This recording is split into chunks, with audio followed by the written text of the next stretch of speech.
बहुत ही सत्कारयोग अध्यापक साथियों, प्यारे विद्यार्थियों, मेरे वालों आप सब नूं प्यार भरी सत श्री अकाल। मैं जोत सिंह लैक्चरर राजनीति शास्त्र शहीद मेजर भगत सिंह सरकारी सीनियर सैकेंडरी स्कूल काला नंगल विखे सेवा निभा रहा हाँ। बेटे अज का जो साडा लैक्चर है वो राजनीति शास्त्र का होर समाजिक विग्यानां नाल संबंध। असीं अज ये पढ़ना है कि साडा जिहड़ा विशा राजनीतिक शास्त्र है ये समाजिक नाल, समाजिक विग्यान नाल, अर्थशास्त्र नाल, नीति शास्त्र नाल, समाज शास्त्र नाल अते मनोविग्यानक शास्त्र नाल इहदा आपस विच की संबंध है। असीं जिस वेले इहनूं पढ़ांगे तो सानूं ये भी जानकारी मिलेगी भी जिहड़े इहदे विच जिहड़े सबजैक्ट ने साडे विशे नाल संबंधित इन्हां दा आपस विच की संबंध है, राजनीति शास्त्र का बाकी विषयां नाल की देन है, उन्हां विषयां दी राजनीति शास्त्र नूं की देन है, इन्हां विच आपसी अंतर की है, ये आपां सारा डिटेल दे विच पढ़ांगे। हुण तुसीं देखोगे स्क्रीन दे उपर आपां सब तो पहलां राजनीति शास्त्र का होर समाजिक विग्यानां नाल संबंध बारे जानकारी शुरू कर लगे हाँ। तुसीं देखोगे कि जिहड़ा राजनीति शास्त्र है मनुख के जीवन के कई पक्ष हैं, जिवें राजनीतिक, सभ्याचारक, आर्थिक, धार्मिक आदि। राजनीति शास्त्र का संबंध केवल व्यक्ति के राजनीतिक पक्ष नाल है, जबकि व्यक्ति के जीवन के होर पक्षों का अध्ययन नीति शास्त्र, समाज शास्त्र, अर्थशास्त्र आदि विषय करते हैं। इन्हां सारे समाजिक विग्यानां का आपस विच गूढ़ा संबंध है। कोई भी विग्यान एक दूजे तो बिना अधूरा है। असीं अगे चल के अपने इन्हां बाकी विषयां नाल राजनीति शास्त्र के की संबंध ने वो तुसीं देखोगे अगली स्लाइड ते भी। सब तो पहला आपां जो लै रहे हैं वो विषय हैगा राजनीतिक शास्त्र अते इतिहास के आपसी संबंध। बेटे ये जानना साडे लई बहुत जरूरी है कि राजनीति शास्त्र का इतिहास नाल की संबंध है ते इतिहास का राजनीति शास्त्र नाल की संबंध है। उस तो बाद पढ़ांगे कि राजनीति शास्त्र ते इतिहास विच अंतर की हैगा। तुसीं जिस वेले इहनूं पढ़दे हो राजनीति शास्त्र ते इतिहास के वख-वख समाजिक शास्त्र हैं। ये दोवें वख-वख विषय हैं, परंतु इन्हां विच गूढ़ा संबंध पाया जाता है। इतिहास मनुख के पुराने कामां का लेखा जोखा है अते इस विच मनुख दीयां राजनीतिक गतिविधियां भी शामिल हुंदियां हैं। प्रोफैसर शीले के अनुसार इतिहास राजनीति शास्त्र तो बिना निर्मूल है अते इतिहास तो बिना राजनीति शास्त्र का कोई आधार नहीं है। तुसीं ये चीज़ तो तुहानूं स्पष्ट संबंध लगता है कि जिहड़ा राजनीति शास्त्र है और इतिहास है ये जिहड़े दोवें आ वख-वख विषय ने और इन्हां दा जिहड़ा आपसी संबंध है वो बहुत गूढ़ा पाया जाता है। इन्हां दा एक दूजे तो बगैर आपां अध्ययन नहीं कर सकते। इस तो गाड़ी इहदा नंबर आपां जो राजनीति शास्त्र का इतिहास का भी संबंध की देन है अगली स्लाइड से आपां देखांगे कि आ जिहड़ा राजनीति शास्त्र है इतिहास की राजनीति शास्त्र नूं देन की हैगी आ। ये आपां जिस वेले इहनूं पढ़ांगे सारे जाने तो तुसीं तुहानूं क्लीयर हो जाएगा कि राजनीति शास्त्र जिहड़ा है इहदी राजनीति इतिहास की जिहड़ी है राजनीति शास्त्र नूं की देन है। बेटे मैं नंबर एक पहला लिखा है कि इतिहास राजनीति शास्त्र की प्रयोगशाला है। इनू आप थोड़ा जिहा व्याख्या पढ़ते हैं तो तुसीं इसनूं नोट कर लोगे तो तुसीं किताब तो बाद लिख भी सकते हो, समझ सकते हो कि सवाल का मतलब की है। आप सब तो पहले नंबर एक पढ़न लगे हैं इतिहास राजनीति शास्त्र की प्रयोगशाला है। इतिहास नूं राजनीति शास्त्र की प्रयोगशाला तो असीं कहंदे ही हाँ। क्यों कहंदे हैं? क्योंकि सानूं प्राचीन काल दीयां सफलतावां अते असफलतावां दा ज्ञान प्राप्त होंदा है अते इस तो राजनीतिवान बुद्धिमान जो है विद्वान ने वो ज्ञान प्राप्त करते हैं ते भविख दीयां कई नीतियां दा निर्माण भी करते हैं। उदाहरण वजों सुतंत्रता प्राप्ति तो बाद पहले इतिहास तो सिक्ख्या प्राप्त करके ही भारत नूं एक धर्म निरपक्ष राज घोषित किया गया सी। प्राचीन समय विच कई हमलावरां ने भारत राज किया अते अपना धर्म स्थापित करने का यतन किया। उसकी सारी जानकारी जो भी हैगी है सानूं इतिहास विच मिलती है। उस तो अगला पॉइंट है इतिहास राजनीति शास्त्र के विषय वस्तु नूं समझण लई समग्री प्रदान करता है। बेटे ये बड़ा वधिया बड़ा इंपोर्टेंट पॉइंट है कि इतिहास जिहड़ा वा वो राजनीति शास्त्र के विषय वस्तु समझण लई समग्री प्रदान करता है। आपां राजनीति शास्त्र का संबंध राज नाल पढ़िया है ਰਾਜ ਦਾ ਆਰੰਭ ਕਿਸ ਤਰ੍ਹਾਂ ਹੋਇਆ, ਇਸ ਦੀ ਲੋੜ ਕਿਉਂ ਪਈ, ਇਸ ਦਾ ਵਿਕਾਸ ਕਿਸ ਤਰ੍ਹਾਂ ਹੋਇਆ ਆਦਿ ਵਿਸ਼ਿਆਂ ਦਾ ਗਿਆਨ ਪ੍ਰਾਪਤ ਕਰਨਾ ਰਾਜਨੀਤੀ ਸ਼ਾਸਤਰ ਦੇ ਵਿਦਿਆਰਥੀਆਂ ਲਈ ਬਹੁਤ ਜ਼ਰੂਰੀ ਬਣ ਜਾਂਦਾ। ਜਿਹਾ ਗਿਆਨ ਰਾਜਨੀਤੀ ਸ਼ਾਸਤਰ ਨੂੰ ਕੇਵਲ ਇਤਿਹਾਸ ਤੋਂ ਹੀ ਪ੍ਰਾਪਤ ਹੁੰਦਾ ਹੈ। ਇਸ ਪ੍ਰਕਾਰ ਅਸੀਂ ਇਹ ਕਹਿ ਸਕਦੇ ਹਾਂ ਕਿ ਜਿਹੜਾ ਇਤਿਹਾਸ ਆ ਉਹ ਇੱਕ ਖਜ਼ਾਨਾ ਹੈ ਜਿਸ ਨਾਲ ਸਾਨੂੰ ਕਈ ਰਾਜਨੀਤਿਕ ਘਟਨਾਵਾਂ ਦੀ ਜਾਣਕਾਰੀ ਪ੍ਰਾਪਤ ਹੁੰਦੀ ਹੈ। ਨੰਬਰ 3 ਹੈ ਇਤਿਹਾਸ ਰਾਜਨੀਤੀ ਸ਼ਾਸਤਰ ਲਈ ਇੱਕ ਤਰ੍ਹਾਂ ਦਾ ਮਾਰਗਦਰਸ਼ਕ ਹੈ। ਰਾਜਨੀਤੀ ਸ਼ਾਸਤਰ ਦੇ ਸਿਧਾਂਤ ਅਤੇ ਧਾਰਨਾਵਾਂ ਨੂੰ ਵਿਸ਼ਵ ਦੇ ਵੱਖ-ਵੱਖ ਭਾਗਾਂ ਵਿੱਚ ਮਾਰਗਦਰਸ਼ਨ ਦਿੱਤਾ ਜਾਂਦਾ ਹੈ।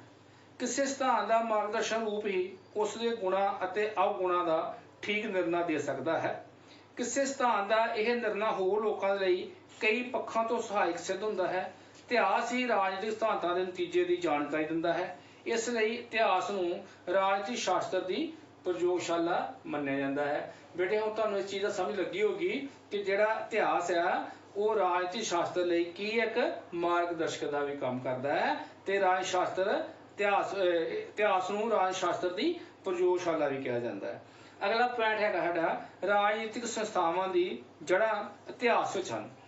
ਵੱਖ-ਵੱਖ ਸੰਸਥਾਵਾਂ ਇਤਿਹਾਸਕ ਵਿਕਾਸ ਦਾ ਨਤੀਜਾ ਹਨ। ਰਾਜ ਅਤੇ ਹੋਰ ਰਾਜਨੀਤਿਕ ਸੰਸਥਾਵਾਂ ਇੱਕ ਵਾਰੀ ਹੀ ਹੋਂਦ ਵਿੱਚ ਨਹੀਂ ਆਈਆਂ, ਸਗੋਂ ਇਤਿਹਾਸਕ ਵਿਕਾਸ ਦਾ ਨਤੀਜਾ ਹੈ। ਇਹਨਾਂ ਦੇ ਵਰਤਮਾਨ ਸਰੂਪ ਨੂੰ ਜਾਣਨ ਲਈ ਇਤਿਹਾਸ ਦਾ ਸਹਾਰਾ ਲੈਣਾ ਜ਼ਰੂਰੀ ਹੈ। ਇਸ ਲਈ ਇਤਿਹਾਸ ਦੀ ਮਦਦ ਤੋਂ ਬਗੈਰ ਅਸੀਂ ਰਾਜਨੀਤਿਕ ਸੰਸਥਾਵਾਂ ਦੀ ਉਤਪਤੀ, ਵਿਕਾਸ ਅਤੇ ਸਰੂਪ ਦੀ ਜਾਣਕਾਰੀ ਪ੍ਰਾਪਤ ਨਹੀਂ ਕਰ ਸਕਦੇ। ਤੁਹਾਨੂੰ ਲੱਗ ਗਿਆ ਨਾ ਪਤਾ, ਆਪਾਂ ਜੋ ਇਤਿਹਾਸ ਪੜ੍ਹਦੇ ਹਾਂ ਤਾਂ ਉਹ ਤੋਂ ਆਪਾਂ ਜਾਣਕਾਰੀ ਮਿਲਦੀ ਆ, ਉਹ ਤੋਂ ਗਾੜੀ ਉਹਨਾਂ ਚੀਜ਼ਾਂ ਤੋਂ ਆਪਾਂ ਸਾਡੇ ਜਿਹੜੇ ਅਧਿਆਪਕ ਸਾਹਿਬ ਵਿਦਵਾਨ ਨੇ ਉਹ ਉਹਨਾਂ ਨੂੰ ਹੋਰ ਵਧੀਆ ਕਰਕੇ ਸਮਾਜ ਲਈ ਚੰਗੇ ਵਧੀਆ ਤੋਂ ਵਧੀਆ ਸੋਧ ਕੇ ਲੈ ਕੇ ਆਉਂਦੇ ਆ। ਉਸ ਤੋਂ ਬਾਅਦ ਆਪਾਂ ਉਹਨਾਂ ਤੋਂ ਕਈ ਤਜਰਬੇ ਲੈ ਕੇ ਆਪਣੇ ਸਮਾਜ ਨੂੰ ਚੰਗੀ ਦਿੱਖ ਦੇਣ ਦੀ ਕੋਸ਼ਿਸ਼ ਕਰਦੇ ਹਾਂ। ਅਗਲਾ ਨੰਬਰ ਲਾਸਟ ਹੈ ਇਤਿਹਾਸ ਰਾਜਨੀਤਿਕ ਪ੍ਰਣਾਲੀ ਵਿੱਚ ਬਦਲਾਵ ਦੀ ਵਿਆਖਿਆ ਕਰਦਾ ਹੈ। ਬੇਟੇ ਇਹ ਵੀ ਪੁਆਇੰਟ ਬਹੁਤ ਵਧੀਆ ਹੈ ਕਿ ਹਰੇਕ ਦੇਸ਼ ਦੀ ਰਾਜਨੀਤਿਕ ਪ੍ਰਣਾਲੀ ਵਿੱਚ ਬਦਲਾਅ ਹੁੰਦੇ ਰਹਿੰਦੇ ਹਨ ਅਤੇ ਇਹਨਾਂ ਬਦਲਾਵਾਂ ਦੇ ਕਾਰਨ ਹੀ ਇਤਿਹਾਸ ਇਹਨਾਂ ਦੀ ਵਿਆਖਿਆ ਕਰਦਾ ਹੈ। ਇਸ ਨਾਲ ਹੀ ਰਾਜਨੀਤਿਕ ਸ਼ਾਸਤਰੀ ਗਿਆਨ ਪ੍ਰਾਪਤ ਕਰਦੇ ਹਨ। ਤਾਨਾਸ਼ਾਹੀ ਰਾਜਤੰਤਰੀ ਸਰਕਾਰਾਂ ਦਾ ਪਤਨ ਕਿਉਂ ਹੋਇਆ ਅਤੇ ਇਹਨਾਂ ਦੇ ਪਤਨ ਤੋਂ ਬਾਅਦ ਲੋਕਤੰਤਰ ਦੀ ਸਥਾਪਨਾ ਕਿਵੇਂ ਹੋਈ, ਇਹ ਸਭ ਸਾਨੂੰ ਜਿਹੜਾ ਆ ਉਹ ਜੋ ਬਦਲਾਅ ਆਏ ਇਤਿਹਾਸ ਵਿੱਚ ਉਹ ਸਾਨੂੰ ਰਾਜਨੀਤਿਕ ਪ੍ਰਣਾਲੀ ਦੀ ਬਾਰੇ ਸਾਨੂੰ ਆਪਸ ਵਿੱਚ ਇਹਨਾਂ ਦਾ ਜਿਹੜਾ ਦੇਣ ਹੈ ਉਹਦੇ ਬਾਰੇ ਜਾਣਕਾਰੀ ਮਿਲਦੀ ਹੈ। ਹੁਣ ਆਪਾਂ ਅਗਲੀ ਜਿਸ ਵੇਲੇ ਸਲਾਈਡ 'ਤੇ ਜਾਂਦੇ ਹਾਂ ਉਸ ਤੋਂ ਪਹਿਲਾਂ ਤੁਸੀਂ ਇਹ ਇਤਿਹਾਸ ਦੀ ਰਾਜ ਸ਼ਾਸਤਰ ਨੂੰ ਕੀ ਦੇਣ ਪੜਿਆ। ਹੁਣ ਜਿਹੜੀ ਅਗਲੀ ਸਲਾਈਡ ਆ ਉਹਦੇ ਵਿੱਚ ਆਪਾਂ ਇਹ ਪੜ੍ਹਨਾ ਕਿ ਇਤਿਹਾਸ ਦੀ ਰਾਜਨੀਤੀ ਦੀ ਇਤਿਹਾਸ ਨੂੰ ਕੀ ਦੇਣ ਹੈ। ਜੋ ਤੁਸੀਂ ਇਹ ਪੜ੍ਹੋਗੇ ਤਾਂ ਤੁਹਾਨੂੰ ਹੋਰ ਸੌਖਾ ਲੱਗੇਗਾ। ਇਹਦੇ ਵਿੱਚ ਆਪਾਂ 2 ਪੁਆਇੰਟ ਦਿੱਤੇ ਹੋਏ ਨੇ ਜਿਹੜੇ ਰਾਜਨੀਤਿਕ ਨੰਬਰ 1 ਹੈਗਾ ਰਾਜਨੀਤਿਕ ਕ੍ਰਾਂਤੀਆਂ ਇਤਿਹਾਸ ਦਾ ਨਿਰਮਾਣ ਕਰਦੀਆਂ ਹਨ। ਬੇਟੇ ਤੁਸੀਂ ਸਾਰਿਆਂ ਪੜ੍ਹਿਆ ਵੀ ਰਾਜਨੀਤਿਕ ਕ੍ਰਾਂਤੀਆਂ ਜਿੱਦਾਂ ਆਪਾਂ ਫਰਾਂਸੀਸੀ ਕ੍ਰਾਂਤੀ ਪੜ੍ਹੀ ਸੀ ਹੈ ਨਾ, ਰੂਸੀ ਕ੍ਰਾਂਤੀ ਪੜ੍ਹਦੇ ਆ। ਇਹਨਾਂ ਤੋਂ ਬਾਅਦ ਆਪਾਂ ਨੂੰ ਇਤਿਹਾਸ ਬਣਦਾ। ਉਸ ਤੋਂ ਬਾਅਦ ਇਹ ਸਾਨੂੰ ਕੀ ਇਹਦੀ ਦੇਣ ਆ ਰਾਜ ਸ਼ਾਸਤਰ ਇਤਿਹਾਸ ਨੂੰ। ਸਭ ਤੋਂ ਨੰਬਰ 1 ਰਾਜਨੀਤਿਕ ਕ੍ਰਾਂਤੀਆਂ ਇਤਿਹਾਸ ਦਾ ਨਿਰਮਾਣ ਕਰਦੀਆਂ ਹਨ। ਵੱਖ-ਵੱਖ ਦੇਸ਼ਾਂ ਦਾ ਇਤਿਹਾਸ ਇਸ ਗੱਲ ਦਾ ਤੇ ਗਵਾਹ ਹੈਗਾ ਹੀ ਆ ਕਿ ਰਾਜਨੀਤਿਕ ਕ੍ਰਾਂਤੀਆਂ ਇਤਿਹਾਸ ਨੂੰ ਨਵਾਂ ਮੋੜ ਦਿੰਦੀਆਂ ਹਨ। ਜਿਵੇਂ ਕ੍ਰਾਂਤੀਆਂ ਤੁਹਾਨੂੰ ਆਪਾਂ ਦੱਸਿਆ ਕਿ ਵੱਖ-ਵੱਖ ਕ੍ਰਾਂਤੀਆਂ ਆਈਆਂ ਸਮੇਂ-ਸਮੇਂ ਨਾਲ, ਉਹਨਾਂ ਬਾਰੇ ਸਾਨੂੰ ਜਾਣਕਾਰੀ ਜਿਹੜੀ ਇਸ ਤੋਂ ਪ੍ਰਾਪਤ ਹੁੰਦੀ ਹੈ ਅਤੇ ਉਹਨਾਂ ਦੇਸ਼ਾਂ ਦੇ ਇਤਿਹਾਸ ਦਾ ਨਿਰਮਾਣ ਵੀ ਕਿਸ ਤਰ੍ਹਾਂ ਹੋਇਆ, ਕਿਸ ਤਰੀਕੇ ਨਾਲ ਬਣਿਆ, ਇਹਦੇ ਬਾਰੇ ਸਾਨੂੰ ਜਾਣਕਾਰੀ ਪ੍ਰਾਪਤ ਮਿਲਦੀ। ਅਗਲਾ ਨੰਬਰ ਹੈ ਅੱਜ ਦੀ ਰਾਜਨੀਤੀ ਕੱਲ੍ਹ ਦਾ ਇਤਿਹਾਸ। ਜੋ ਬੇਟੇ ਅੱਜ ਹੋ ਰਿਹਾ ਉਹ ਕੱਲ੍ਹ ਇਤਿਹਾਸ ਬਣਨਾ ਹੀ ਬਣਨਾ, ਠੀਕ ਹੈ ਨਾ। ਚੰਗਾ ਹੋਏਗਾ ਚੰਗਾ ਇਤਿਹਾਸ ਬਣਿਆ ਜਾਏਗਾ, ਜੇ ਮਾੜਾ ਹੋਏਗਾ ਤੇ ਮਾੜਾ ਇਤਿਹਾਸ ਬਣਿਆ ਜਾਏਗਾ। ਇਸ ਕਰਕੇ ਜੋ ਅੱਜ ਦੀ ਰਾਜਨੀਤੀ ਚੱਲ ਰਹੀ ਹੈ ਇਹ ਤਜਰਬੇ ਲਏ ਜਾਣਗੇ, ਇਹ ਤੋਂ ਸਿੱਖਿਆ ਜਾਏਗਾ, ਇਹ ਤੋਂ ਗਾੜੀ ਇਹ ਕਮੀਆਂ ਪੇਸ਼ੀਆਂ ਸੋਧ ਕੇ ਗਾੜੀ ਫਿਰ ਲਾਗੂ ਕੀਤਾ ਜਾਏਗਾ। ਤਾਂ ਹੀ ਇਹ ਕਹਿੰਦੇ ਆ ਜਿਹੜੀ ਅੱਜ ਦੀ ਰਾਜਨੀਤੀ ਆ ਉਹ ਕੱਲ੍ਹ ਦਾ ਇਤਿਹਾਸ ਬਣੇਗਾ। ਇਤਿਹਾਸ ਆਪਣੀ ਸਾਰੀ ਸਮੱਗਰੀ ਜਿਹੜੀ ਆ ਰਾਜਨੀਤੀ ਤੋਂ ਪ੍ਰਾਪਤ ਕਰਦਾ ਹੈ। ਵਰਤਮਾਨ ਸਮੇਂ ਵਿੱਚ ਜਿਹੜੀਆਂ ਵੀ ਘਟਨਾਵਾਂ ਘਟਦੀਆਂ ਹਨ ਉਹ ਕੱਲ੍ਹ ਦਾ ਇਤਿਹਾਸ ਹੁੰਦਾ ਹੈ। ਭਾਰਤੀ ਸੁਤੰਤਰਤਾ ਦੇ ਇਤਿਹਾਸ ਨੂੰ ਸਮਝਣ ਲਈ ਸੁਤੰਤਰਤਾ ਸੰਘਰਸ਼ ਵਿੱਚ ਕੀਤੇ ਗਏ ਸੰਘਰਸ਼ਾਂ ਨੂੰ ਸਮਝਣਾ ਬਹੁਤ ਜ਼ਰੂਰੀ ਹੋਵੇਗਾ। ਜਿਵੇਂ ਉਹਨਾਂ ਨੇ ਅੰਗਰੇਜ਼ਾਂ ਨੇ ਇੱਕ ਫੁੱਟ ਪਾਓ ਤੇ ਰਾਜ ਕਰੋ ਦੀ ਨੀਤੀ ਦਾ ਵਿਸ਼ਲੇਸ਼ਣ ਵੀ ਕਰਨਾ ਹੋਵੇਗਾ। ਉਹਨਾਂ ਨੇ ਉਹ ਤੋਂ ਆਪਾਂ ਸਿੱਖ ਸਕਦੇ ਹਾਂ ਕਿ ਉਹਨਾਂ ਰਾਜਨੀਤੀ ਦੌਰਾਨ ਇੱਕ ਇਹੋ ਜਿਹੀ ਰਾਜਨੀਤੀ ਚਲਾਈ ਵੀ ਫੁੱਟ ਪਾਓ ਤੇ ਰਾਜ ਕਰੋ। ਆਪਾਂ ਉਹਦਾ ਵੀ ਇਤਿਹਾਸ ਸਾਨੂੰ ਦੱਸਦਾ ਆ ਤਾਂ ਆਪਾਂ ਉੱਥੋਂ ਵੀ ਕਈ ਕੁਛ ਸਿੱਖਣ ਨੂੰ ਮਿਲਦਾ ਹੈ। ਇਸ ਤੋਂ ਗਾੜੀ ਜਿਹੜੇ ਜਿਹੜਾ ਜ਼ਰੂਰੀ ਆ ਤੁਸੀਂ ਦੇਖੋਗੇ ਵੀ ਅਗਲੀ ਸਲਾਈਡ ਦੇ ਵਿੱਚ ਰਾਜਨੀਤੀ ਸ਼ਾਸਤਰ ਅਤੇ ਇਤਿਹਾਸ ਵਿੱਚ ਆਪਾਂ ਅੰਤਰ ਪੜ੍ਹਨਾ ਹੈ। ਮੈਂ ਕੋਸ਼ਿਸ਼ ਕੀਤੀ ਹੈ ਕਿ ਤੁਹਾਨੂੰ ਥੋੜ੍ਹੇ ਸੰਖੇਪ ਵਿੱਚ ਨਾਲ ਲਿਖ ਦੇਵਾਂ ਤਾਂ ਕਿ ਤੁਹਾਡੇ ਵਾਸਤੇ ਇਹਨੂੰ ਡੈਫੀਨੇਸ਼ਨ ਕਰਨ ਵਿੱਚ ਸੌਖਾ ਰਹੇ। ਕਿਵੇਂ? ਨੰਬਰ 1, ਉਦੇਸ਼ਾਂ ਵਿੱਚ ਅੰਤਰ। ਰਾਜਨੀਤੀ ਸ਼ਾਸਤਰ ਤੇ ਇਤਿਹਾਸ ਵਿੱਚ ਅੰਤਰ ਪੜ੍ਹਨਾ। ਹੁਣ ਪਹਿਲਾਂ ਪੜ੍ਹਿਆ ਸੀ ਕਿ ਰਾਜਨੀਤੀ ਸ਼ਾਸਤਰ ਇਤਿਹਾਸ ਨੂੰ ਕੀ ਦੇਣ ਹੈ, ਬਾਅਦ 'ਚ ਪੜ੍ਹਿਆ ਕਿ ਇਤਿਹਾਸ ਦੀ ਰਾਜਨੀਤੀ ਸ਼ਾਸਤਰ ਨੂੰ ਕੀ ਦੇਣ ਹੈ। ਹੁਣ ਆਪਾਂ ਪੜ੍ਹਨ ਲੱਗੇ ਦੋਵਾਂ ਵਿੱਚ ਅੰਤਰ। ਉਹਨਾਂ ਦੇ ਮੈਂ ਹੈਡਿੰਗ ਲਿਖੇ ਸੀ, ਤੁਸੀਂ ਉਸ ਨੂੰ ਵਿਆਖਿਆ ਕਿਤਾਬ ਤੋਂ ਵੀ ਕਰ ਸਕਦੇ ਹੋ ਆਰਾਮ ਨਾਲ, ਲੇਕਿਨ ਮੈਂ ਨਾਲ ਥੋੜ੍ਹਾ ਦਿੱਤਾ ਹੋਇਆ। ਕਿਵੇਂ? ਉਦੇਸ਼ਾਂ ਵਿੱਚ ਅੰਤਰ। ਇਤਿਹਾਸ ਵਿੱਚ ਕੇਵਲ ਬੀਤੀਆਂ ਹੋਈਆਂ ਘਟਨਾਵਾਂ ਦਾ ਵਰਣਨ ਕੀਤਾ ਜਾਂਦਾ ਹੈ ਅਤੇ ਰਾਜ ਸ਼ਾਸਤਰ ਸਾਨੂੰ ਇਹ ਦੱਸਦਾ ਹੈ ਕਿ ਰਾਜ ਕਿਸ ਤਰ੍ਹਾਂ ਦਾ ਹੋਣਾ ਚਾਹੀਦਾ ਹੈ। ਨੰਬਰ 2, ਇਤਿਹਾਸ ਕੇਵਲ ਭੂਤਕਾਲ ਨਾਲ ਸੰਬੰਧਿਤ ਹੈ ਜਦਕਿ ਰਾਜਨੀਤੀ ਵਿਗਿਆਨ ਭੂਤ, ਵਰਤਮਾਨ ਅਤੇ ਭਵਿੱਖਕਾਲ ਨਾਲ ਸੰਬੰਧਿਤ ਹੈ। ਇਹ ਦੇਖੋ ਬੇਟੇ ਕਿੰਨੇ ਸੋਹਣੇ ਅੰਤਰ ਹੈ, ਠੀਕ ਹੈ ਨਾ। ਤੁਹਾਨੂੰ ਇਹ ਚੀਜ਼ ਦਾ ਪਤਾ ਹੀ ਹੈ। ਸਮਾਜਿਕ ਵਿੱਚ, ਸਮਾਜ ਸਿੱਖਿਆ ਵਿੱਚ ਆਪਾਂ ਕੀ ਪੜ੍ਹਦੇ ਹਾਂ? ਬੀਤੀਆਂ ਹੋਈਆਂ ਗੱਲਾਂ। ਤੇ ਜਿਹੜੀ ਰਾਜਨੀਤੀ ਸ਼ਾਸਤਰ ਆ ਉਹ ਸਾਡਾ ਕਿਸ ਤਰ੍ਹਾਂ ਰਾਜ ਹੋਣਾ ਚਾਹੀਦਾ ਉਹਦੀ ਵਿਆਖਿਆ ਕਰਦਾ ਹੈ। ਅਗਲੀ ਗੱਲ ਉਹਨੂੰ ਕਲੀਅਰ ਕਰ ਦਿੱਤੀ ਆ ਕਿ ਜਿਹੜਾ ਇਤਿਹਾਸ ਹੈ ਉਹ ਲੰਘੇ ਹੋਏ ਸਮੇਂ ਦੀ, ਬੀਤੇ ਹੋਏ ਸਮੇਂ ਦੀ ਜਾਣਕਾਰੀ ਦਿੰਦਾ ਹੈ, ਲੇਕਿਨ ਜਿਹੜਾ ਰਾਜਨੀਤੀ ਆ, ਵਿਗਿਆਨ ਆ, ਇਹ ਸਾਨੂੰ ਤਿੰਨਾਂ ਕਾਲਾਂ ਦੀ, ਭੂਤਕਾਲ ਦੀ, ਵਰਤਮਾਨ ਕਾਲ ਦੀ ਤੇ ਭਵਿੱਖ ਕਾਲ ਦੀ ਵੀ ਸੰਬੰਧਿਤ ਜਾਣਕਾਰੀ ਦਿੰਦਾ ਹੈ। ਇਹਦਾ ਕੀ ਵਿਆਖਿਆ ਕੀਤੀ ਹੈ? ਇਤਿਹਾਸ ਦੇ ਅਧਿਐਨ ਨਾਲ ਸਾਨੂੰ ਸਿਰਫ ਪਤਾ ਲੱਗਦਾ ਹੈ ਕਿ ਰਾਜ ਦਾ ਰੂਪ ਭੂਤਕਾਲ ਵਿੱਚ ਕਿਸ ਤਰ੍ਹਾਂ ਦਾ ਸੀ, ਜਦ ਕਿ ਰਾਜਨੀਤੀ ਸ਼ਾਸਤਰ ਦਾ ਸੰਬੰਧ ਭੂਤ, ਵਰਤਮਾਨ ਅਤੇ ਭਵਿੱਖਕਾਲ ਨਾਲ ਹੁੰਦਾ ਹੈ।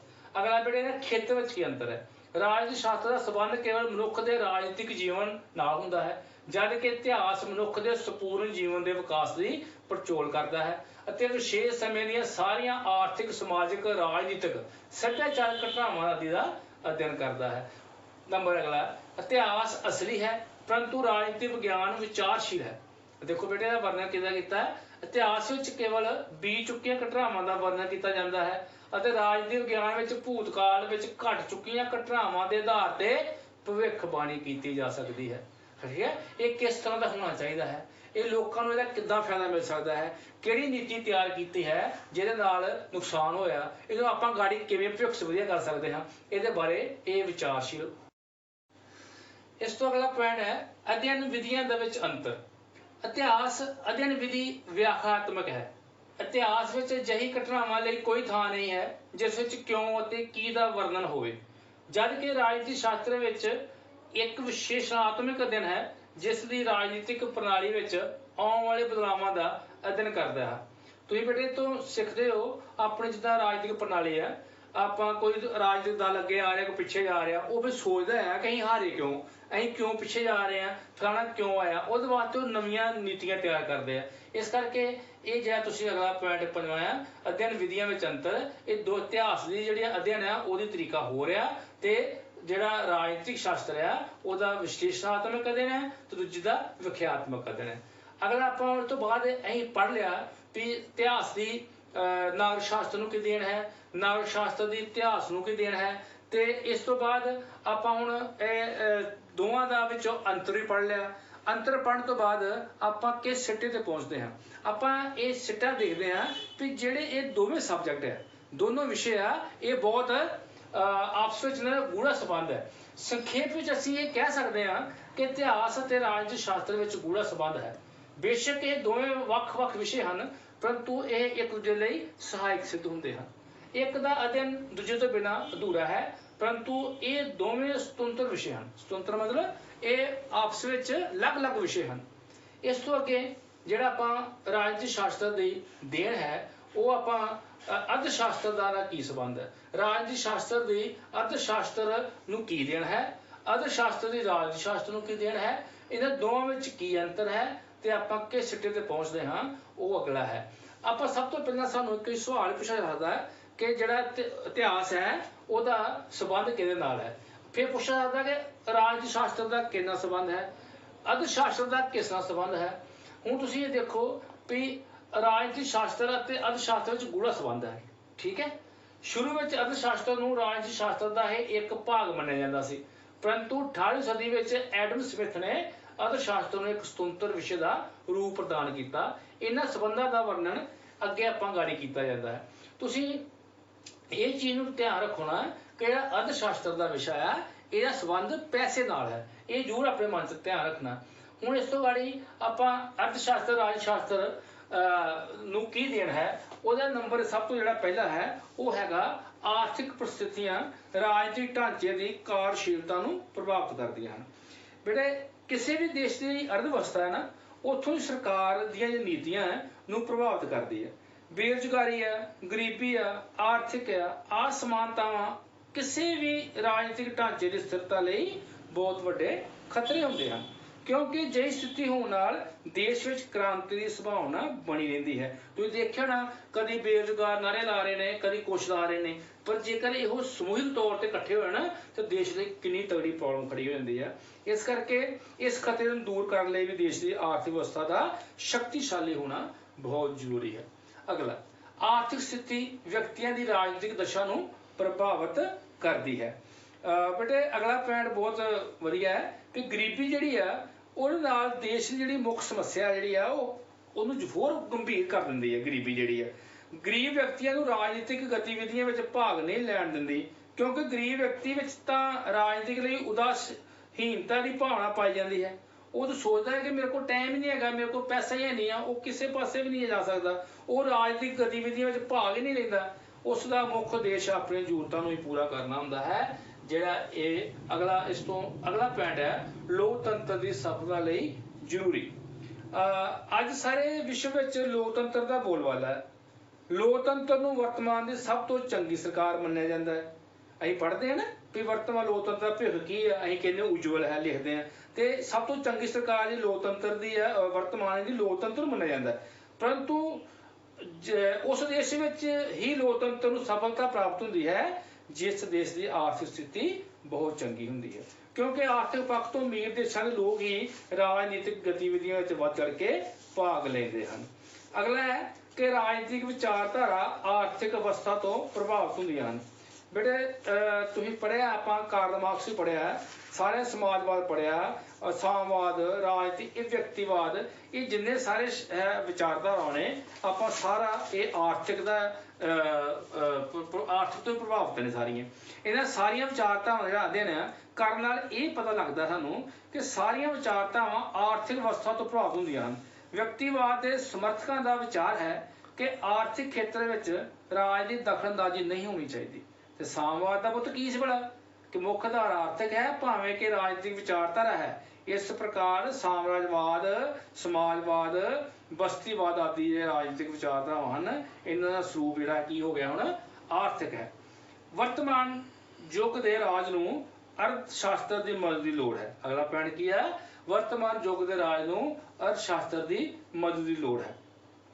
ਕਿਸੇ ਵੀ ਰਾਜ ਦਾ ਪ੍ਰਸ਼ਾਸਨ ਚਲਾਉਣ ਲਈ ਪੈਸੇ ਦੀ ਜ਼ਰੂਰਤ ਹੁੰਦੀ ਹੈ। ਇੱਕ ਆਪਣਾ ਘਰ ਚਲਾਉਣਾ ਹੋਵੇ ਤਾਂ ਉਹਦੇ ਵਾਸਤੇ ਪੈਸੇ ਦੀ ਜ਼ਰੂਰਤ ਹੁੰਦੀ ਹੈ ਨਾ, ਦੇਸ਼ ਚਲਾਉਣ ਵਾਸਤੇ ਪੈਸੇ ਦੀ ਜ਼ਰੂਰਤ ਹੁੰਦੀ ਹੈ। ਸਰਕਾਰਾਂ ਕੋਲ ਪੈਸਾ ਕਿੱਥੋਂ ਹੁੰਦਾ ਹੈ, ਟੈਕਸਾਂ ਰਾਹੀਂ ਹੁੰਦਾ। ਸਰਕਾਰ ਕਿੱਦਾਂ ਮਾਲੀਆ ਆਪਣਾ ਇਕੱਠਾ ਕਰਦੇ ਆਪਣੀਆਂ ਸਭ ਉੱਤੇ ਟੈਕਸ ਲਗਾ ਕੇ ਵਸਤੂਆਂ ਉੱਤੇ, ਅਤੇ ਇਸ ਲਈ ਜਿਹੜੀ ਰਾਜ ਆਪਣੇ ਨਾਗਰਿਕਾਂ ਨੇ ਕੀ ਲਗਾਉਂਦੇ ਆ, ਟੈਕਸ ਲਗਾ ਦਿੰਦੇ ਹਨ। ਇਸ ਲਈ ਆਜ਼ਾਦ ਅਤੇ ਨਿਰਯਾਤ ਨੀਤੀ ਵੀ ਤਿਆਰ ਕੀਤੀ ਜਾਂਦੀ ਹੈ। ਨਿਰਯਾਤ ਤੇ ਆਜ਼ਾਦ ਦਾ ਮਤਲਬ ਆਪਣੇ ਦੇਸ਼ ਦਾ ਬਣਿਆ ਹੋਇਆ ਸਮਾਨ ਬਾਹਰ ਭੇਜਣਾ, ਜਿਹੜੀ ਚੀਜ਼ ਲੋੜ ਹੈ ਸਾਡੇ ਦੇਸ਼ ਵਿੱਚ ਨਹੀਂ ਹੈਗੀ ਤੇ ਬਾਹਰਲੇ ਦੇਸ਼ ਤੋਂ ਉਸ ਸਮਾਨ ਨੂੰ ਮੰਗਵਾਉਣਾ। ਇਸ ਤੋਂ ਇਲਾਵਾ ਅਜਿਹੀ ਨੀਤੀ ਦਾ ਨਿਰਮਾਣ ਕਰਨਾ ਜਿਸ ਨਾਲ ਉਹ ਜ਼ਿਆਦਾ ਤੋਂ ਜ਼ਿਆਦਾ ਪੈਸਾ ਇਕੱਠਾ ਕਰ ਸਕੇ। ਹੁਣ ਆਪਾਂ ਪੜ੍ਹਿਆ ਕਿ ਅਰਥ ਸ਼ਾਸਤਰ ਦੀ ਰਾਜਨੀਤੀ ਸ਼ਾਸਤਰ ਨੂੰ ਕੀ ਦੇਣ ਹੈ। ਇਸ ਤੋਂ ਗਾੜੀ ਆਪਾਂ ਜਿਹੜਾ ਅਗਲਾ ਪੁਆਇੰਟ ਹੈ ਉਹ ਅਸੀਂ ਹੁਣ ਇਹ ਪੜ੍ਹਨਾ ਕਿ ਅਰਥ ਸ਼ਾਸਤਰ ਦੀ ਰਾਜਨੀਤੀ ਨੂੰ ਕੀ ਦੇਣ ਹੈ, ਰਾਜਨੀਤੀ ਸ਼ਾਸਤਰ ਦੀ ਅਰਥ ਸ਼ਾਸਤਰ ਨੂੰ ਕੀ ਦੇਣ ਹੈ। ਅਗਲੀ ਸਲਾਈਡ ਤੇ ਤੁਸੀਂ ਦੇਖੋਗੇ ਕਿ ਉਹਦੇ ਵਿੱਚ ਤੁਸੀਂ ਇਹ ਦੇਖੋ ਰਾਜ ਸ਼ਾਸਤਰ ਦੀ ਅਰਥ ਸ਼ਾਸਤਰ ਨੂੰ ਕੀ ਦੇਣ ਹੈ। ਇਹਦਾ ਨੰਬਰ 1 ਜਿਹੜਾ ਹੈਗਾ ਉਹ ਨੰਬਰ 1 ਹੈਗਾ ਆਪਣੇ ਰਾਜ ਆਰਥਿਕ ਨੀਤੀਆਂ ਦਾ ਨਿਰਮਾਣ ਕਰਦਾ ਹੈ। ਰਾਜ ਦੀ ਅਰਥ ਵਿਵਸਥਾ ਨੂੰ ਚਲਾਉਣ ਲਈ ਆਰਥਿਕ ਨੀਤੀਆਂ ਦਾ ਨਿਰਮਾਣ ਕੀਤਾ ਜਾਂਦਾ ਹੈ।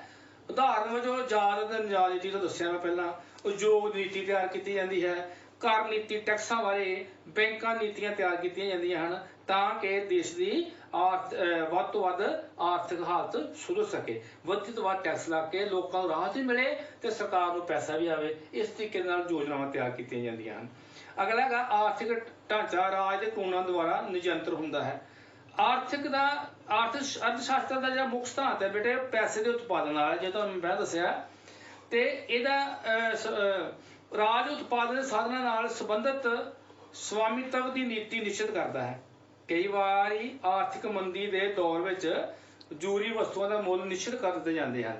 इस प्रकार अज के युग में राज का सारा आर्थिक ढांचा जिहड़ा है राज के कानूनों द्वारा नियमित किया जाता है। अगला पॉइंट है आर्थिक प्रणाली राज द्वारा निश्चित की जाती है। अज संसार में कई प्रकार दी आर्थिक प्रणालियां पाई जांदियां हन, जिवें समाजवादी अर्थव्यवस्था, पूंजीवादी अर्थव्यवस्था, मिश्रित अर्थव्यवस्था आदि। राज इस गल का निर्णय करता है कि किहड़ी अर्थव्यवस्था नूं अपनाउणा चाहिए है, किहड़ी अर्थव्यवस्था साडे देश लई लाभकारी है। अगला पॉइंट है राज उपभोग अते वंड संबंधी नियम बनाउंदा है। हरेक राज का मतलब देश, हरेक देश ये यकीनी बनाउंदा है कि उस दे राज दे हरेक व्यक्ति दी जरूरतां पूरीआं हो रहीआं हन जां नहीं। राज बुरीआं वस्तुआं दी वरतों ते पाबंदी लगा सकदा है। राज मंग अते पूर्ति दे आधार ते वस्तुआं दी वंड दे बारे विच नियम बनाउंदा है तां कि समाज विच आर्थिक जरूरतां पूरीआं हो सकन। जिहा ना होवे भी इक्को ही बंदा सारा समा इकट्ठा करके बैठ जाए ते बाकी लोग वेंदे रह जाण। वो सरकार ही है जिहड़ी है, राज है, वो नियम बना के लोकां विच समान नूं बराबर वंडण दी कोशिश करते हैं। अगला पॉइंट है आर्थिक विकास लिए राजनीतिक स्थिरता जरूरी। उस देश का आर्थिक विकास चंगी तरह नहीं होंदा जिस देश विच हर रोज राजनीतिक उथल पुथल होंदी रहंदी है। जो देश विच लड़ाई झगड़ा पै जाए तो बेटे उत्थे किद्दां तरक्की हो सकती है। एक परिवार च लड़ाई होवे तां तरक्की हो सकती है। देश नूं एडे वड्डे सामना किड्डी मुश्किल गल है। किसी भी देश की आर्थिक विकास है उहदे पिछे उत्थों की राजनीतिक जी स्थिरता है ना वो बहुत ज़्यादा जरूरी है। इस करके जिहड़े बाहर देश है वो इस करके ज़्यादा कामयाब है कि उन्होंने जी राजनीतिक व्यवस्था है ना वो बहुत ही मजबूत है। अगला पॉइंट है आर्थिक समस्याओं का हल राजनीतिक होंदे हैं।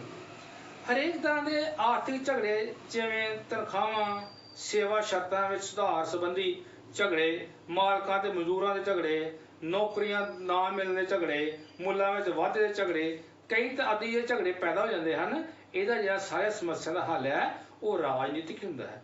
इन्हां दा हल राजनीतिक प्रक्रिया नाल ही हुंदा है। हुण आपां ये जिहड़ा आपां पढ़िआ 6 पॉइंट कि राजनीतिक शास्त्र की अर्थशास्त्र नूं की देन है।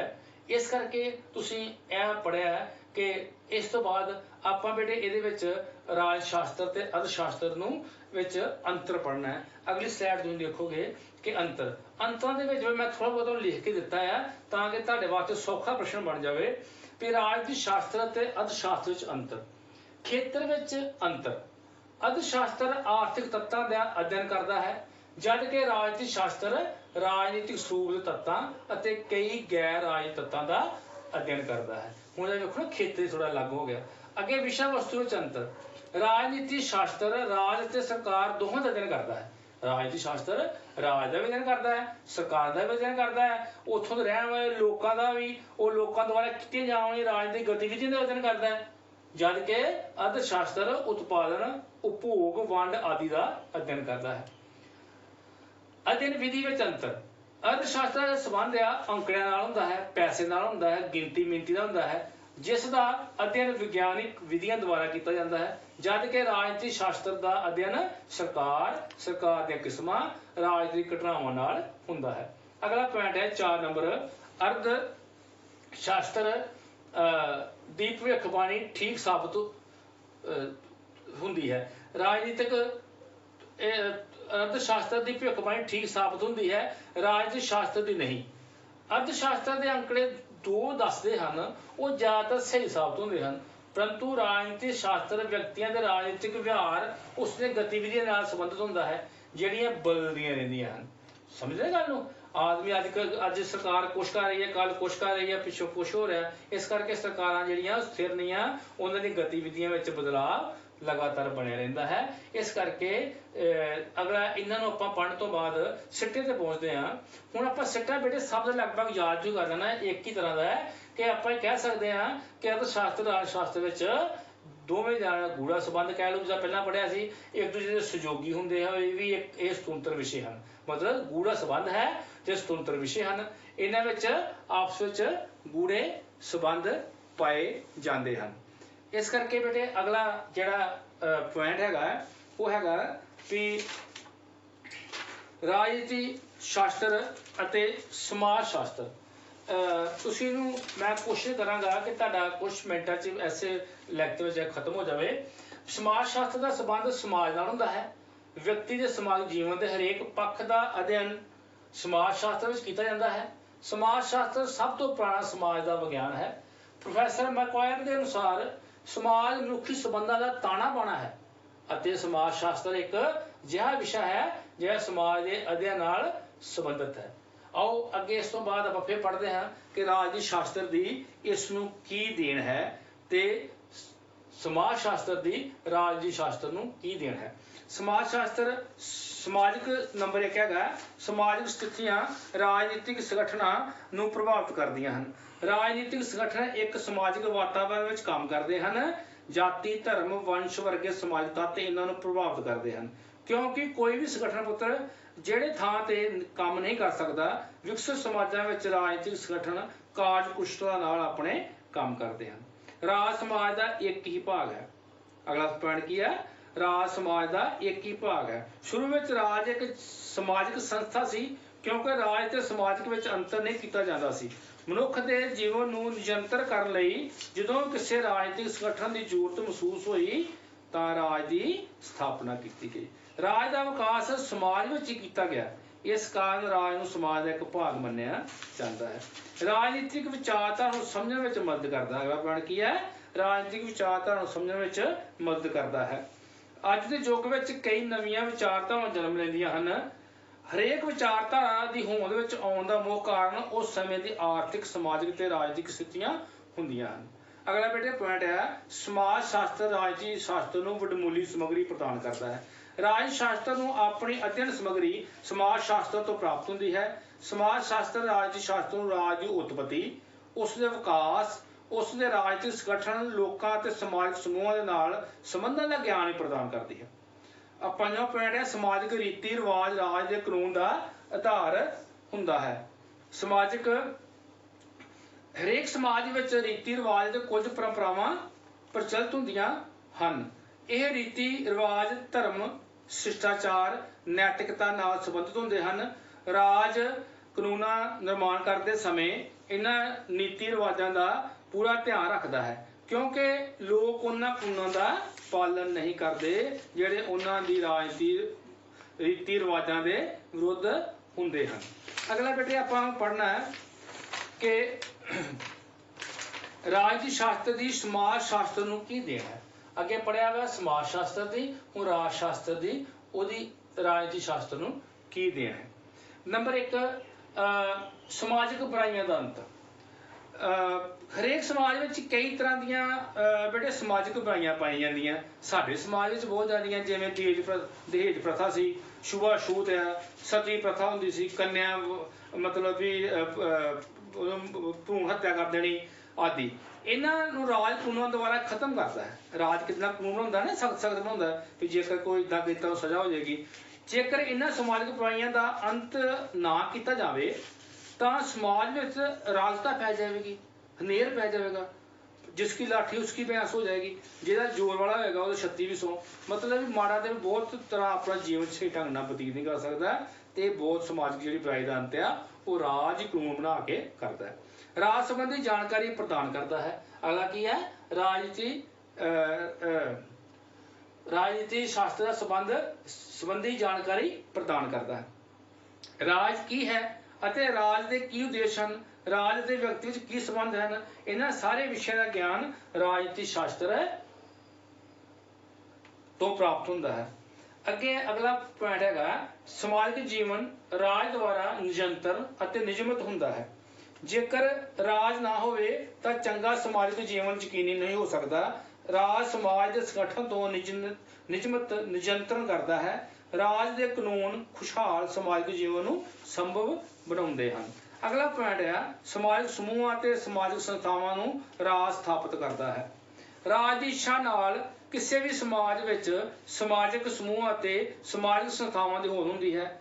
ਰਾਜ ਦੀ ਹੋਂਦ ਤੋਂ ਬਿਨਾਂ ਕੋਈ ਸਮਾਜਿਕ ਸੰਸਥਾ ਦੀ ਹੋਂਦ ਸੰਭਵ ਨਹੀਂ ਹੈ। ਸਾਰੀਆਂ ਸਮਾਜਿਕ ਸੰਸਥਾਵਾਂ ਨੂੰ ਰਾਜ ਦੇ ਕਾਨੂੰਨ ਦੁਆਰਾ ਨਿਯਮਿਤ ਕੀਤਾ ਜਾਂਦਾ ਹੈ। ਸਮਾਜ ਜੇ ਸਮੂਹ ਨਿਰਮਾਣ ਵਿਰੁੱਧ ਹੁੰਦਾ ਹੈ ਜਿਹੜੇ ਮਨੁੱਖ ਵਿਰੋਧੀ ਹੋਣ। ਤੇ ਰਾਜਨੀਤੀ ਸ਼ਾਸਤਰ ਤੇ ਸਮਾਜ ਸ਼ਾਸਤਰ ਵਿੱਚ ਬੇਟੇ ਅੰਤਰ। ਅਗਲੀ ਸਲਾਈਡ ਤੋਂ ਤੁਸੀਂ ਦੇਖੋਗੇ ਕਿ ਅਗਲੇ ਪੁਆਇੰਟ ਤੋਂ ਤੁਸੀਂ ਦੇਖੋਗੇ ਕਿ ਰਾਜ ਸ਼ਾਸਤਰ ਤੇ ਸਮਾਜ ਸ਼ਾਸਤਰ ਵਿੱਚ ਅੰਤਰ। ਬੇਟੇ ਸਮਾਜ ਸ਼ਾਸਤਰ ਇਹਦੇ ਖੇਤਰ ਵਿੱਚ ਅੰਤਰ ਹੈ, ਠੀਕ ਹੈ। ਤੁਸੀਂ ਇਹ ਦੇਖੋ ਵੀ ਇਹ ਸਮਾਜ ਸ਼ਾਸਤਰ ਜਾਂ ਕਾਨੂੰਨੀ, ਗੈਰ ਕਾਨੂੰਨੀ, ਸੰਗਠਿਤ ਅਤੇ ਗੈਰ ਸੰਗਠਿਤ ਮਨੁੱਖੀ ਸੰਗਠਨਾਂ ਦਾ ਅਧਿਐਨ ਕਰਦਾ ਹੈ, ਜਦ ਕਿ ਰਾਜਨੀਤੀ ਸ਼ਾਸਤਰ ਕੇਵਲ ਉਹਨਾਂ ਸੰਗਠਨਾਂ ਦਾ ਅਧਿਐਨ ਕਰਦਾ ਹੈ ਜਿਨ੍ਹਾਂ ਦਾ ਸੰਬੰਧ ਰਾਜਨੀਤੀ ਸ਼ਾਸਤਰ ਨਾਲ ਹੁੰਦਾ ਹੈ। ਸਮਾਜ ਸ਼ਾਸਤਰ ਰਾਜਨੀਤੀ ਸ਼ਾਸਤਰ ਦੇ ਪਹਿਲ ਸਮਾਜ ਦੇ ਵਿਕਾਸ ਨਾਲ ਰਾਜਨੀਤੀ ਸ਼ਾਸਤਰ ਦਾ ਆਰੰਭ ਹੋਇਆ, ਜਦ ਕਿ ਸਮਾਜ ਸ਼ਾਸਤਰੀ ਹੋਂਦ ਰਾਜ ਸ਼ਾਸਤਰ ਤੋਂ ਪਹਿਲਾਂ ਹੋਈ। ਮਤਲਬ ਸਮਾਜ ਸ਼ਾਸਤਰ ਰਾਜ ਸ਼ਾਸਤਰ ਤੋਂ ਪਹਿਲਾਂ। ਨੰਬਰ ਤੀਜਾ, ਦ੍ਰਿਸ਼ਟੀਕੋਣ ਵਿੱਚ ਅੰਤਰ। ਰਾਜਨੀਤੀ ਸ਼ਾਸਤਰ ਰਾਜਨੀਤਿਕ ਸੰਗਠਨਾਂ ਅਤੇ ਗਤੀਵਿਧੀਆਂ ਦਾ ਅਧਿਐਨ ਕਰਦਾ ਹੈ, ਜਦ ਕਿ ਸਮਾਜ ਸ਼ਾਸਤਰ ਦਾ ਸੰਬੰਧ ਸਮਾਜ ਦੀ ਉਤਪਤੀ ਅਤੇ ਵਿਕਾਸ ਨਾਲ ਹੈ। ਸਮਾਜ ਸ਼ਾਸਤਰ ਸਾਰੇ ਸਮਾਜਿਕ ਜੀਵਨ ਦੇ ਨਾਲ, ਪਰੰਤੂ ਰਾਜਨੀਤਿਕ ਸ਼ਾਸਤਰ ਰਾਜਨੀਤਿਕ ਪੱਖ ਨਾਲ ਸੰਬੰਧਿਤ ਹੈ। ਵਿਸ਼ਾ ਵਸਤੂ ਵਿੱਚ ਅੰਤਰ। ਸਮਾਜ ਸ਼ਾਸਤਰ ਨੂੰ ਸਮਾਜ ਦਾ ਵਿਗਿਆਨ ਮੰਨਿਆ ਜਾਂਦਾ ਹੈ, ਜਦ ਕਿ ਰਾਜ ਸ਼ਾਸਤਰ ਨੂੰ ਰਾਜ ਦਾ ਵਿਗਿਆਨ ਮੰਨਿਆ ਜਾਂਦਾ ਹੈ। ਸਮਾਜ ਸ਼ਾਸਤਰ ਦਾ ਸੰਬੰਧ ਭੂਤਕਾਲ ਵਰਤਮਾਨ ਨਾਲ ਹੈ, ਪਰੰਤੂ ਰਾਜ ਸ਼ਾਸਤਰ ਦਾ ਭੂਤ ਵਰਤਮਾਨ ਤੇ ਭਵਿੱਖ ਨਾਲ ਹੈ। ਰਾਜਨੀਤੀ ਸ਼ਾਸਤਰ ਦਾ ਅਧਿਐਨ ਕਾਨੂੰਨੀ ਹੈ, ਜਦ ਕਿ ਸਮਾਜ ਸ਼ਾਸਤਰ ਦਾ ਨਹੀਂ। ਸਿੱਟਾ, ਦੋਵੇਂ ਵਿਸ਼ਿਆਂ ਵਿੱਚ ਕਾਫੀ ਅੰਤਰ ਪਾਇਆ ਜਾਂਦਾ ਹੈ, ਪਰੰਤੂ ਫਿਰ ਵੀ ਇਹਨਾਂ ਦੋਵਾਂ ਵਿਸ਼ਿਆਂ ਵਿੱਚ ਕਾਫੀ ਗੂੜੇ ਸੰਬੰਧ ਹਨ। ਬੇਟੇ ਆਪਾਂ ਜਿਹੜਾ ਅੱਜ ਪੜ੍ਹਿਆ ਹੈ ਸਮਾਜਿਕ ਵਿਗਿਆਨਾਂ ਨਾਲ ਰਾਜਨੀਤਿਕ ਦੇ ਸੰਬੰਧ, ਉਹਨਾਂ ਨੂੰ ਆਪਾਂ ਉਹਦਾ ਕੀ ਦੇਣ ਹੈ, ਦੂਜੇ ਸਭ ਵਿਸ਼ਿਆਂ ਦੀ ਰਾਜ ਸ਼ਾਸਤਰ ਨੂੰ ਕੀ ਦੇਣ ਹੈ, ਇਹਨਾਂ ਦੇ ਵਿੱਚ ਆਪਸੀ ਕੀ ਅੰਤਰ ਹੈ, ਇਹਦਾ ਸਿੱਟਾ ਕੀ ਨਿਕਲਦਾ ਹੈ, ਉਹ ਆਪਾਂ ਸਾਰਾ ਸੰਖੇਪ ਵਿੱਚ ਪੜ੍ਹਿਆ ਹੈ। ਤੇ ਮੈਨੂੰ ਆਸ ਹੈ ਕਿ ਤੁਹਾਨੂੰ ਇਹ ਲੈਕਚਰ ਪਸੰਦ ਆਇਆ ਹੋਵੇਗਾ ਤੇ ਤੁਸੀਂ ਇਸ ਨੂੰ ਨੋਟ ਵੀ ਕਰ ਲਿਆ ਹੋਵੇਗਾ। ਧੰਨਵਾਦ, ਸ਼ੁਕਰੀਆ।